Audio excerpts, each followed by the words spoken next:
You go to bed on time, you sleep for 8 full hours, yet the moment you open your eyes, your body feels completely drained. This isn't the result of an all-nighter or a day of grueling physical labor.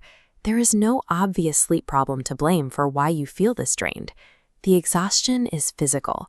Your eyes burn, your limbs feel heavy, and a thick layer of brain fog lingers for hours after you've climbed out of bed. Most people assume the math is simple. Waking up tired means you need more sleep. So you try going to bed earlier, you sleep in on the weekends, or you double your caffeine intake just to survive the morning. When extra hours of rest consistently fail to cure that fatigue, it reveals a breakdown in how the body synchronizes the repair process with the time spent in bed. Consider someone named Jake. He does everything by the book. He gets his 8 hours, he uses blackout curtains, and he even cuts out caffeine early in the afternoon. Despite his efforts, he still relies on 2 coffees to function and feels mentally slow until noon. To Jake, his morning energy feels completely random.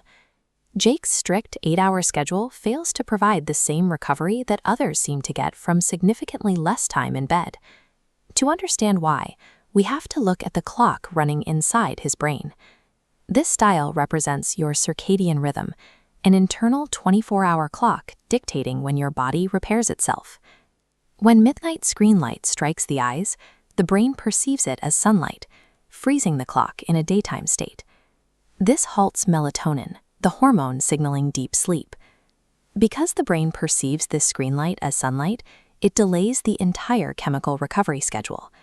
Your body might be unconscious, but biologically, it hasn't started its nighttime routine. This creates a deceptive trap. You fall asleep quickly and assume your rest is high quality because you were unconscious for 8 hours. But the body only performs its most critical work during the phase known as deep sleep.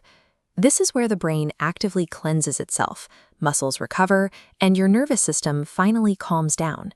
Sleeping without reaching this deep state is like charging a phone to 40% and unplugging it early. The device works, but it never actually reached a full charge. Without that restorative phase, the body wakes up biologically unfinished, rendering the total number of hours you spent in bed almost irrelevant. Nightly screen habits are only one part of the problem. The consistency of your schedule throughout the week dictates the rest. People stay up late on Friday, sleep in late on Saturday, then attempt a Sunday night reset. This forces the body to constantly adjust to new time zones. The circadian rhythm relies on predictability. It needs a stable pattern to know exactly when to release sleep hormones and trigger recovery. An inconsistent schedule is like a factory where workers arrive at random times. Machinery starts late, production slows down, and essential repairs are skipped because the schedule is too chaotic to follow. This biological jet lag prevents the body from ever settling into a deep sleep rhythm, ensuring you wake up exhausted every Monday morning. Fixing this requires a shift in focus.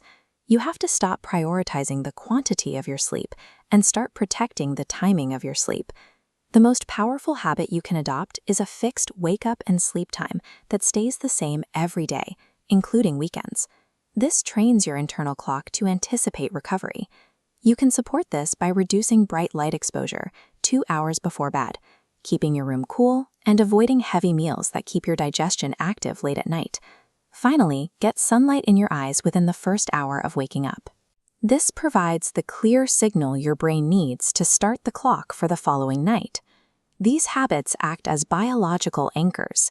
They stabilize your internal clock, allowing your body to trigger deep recovery automatically.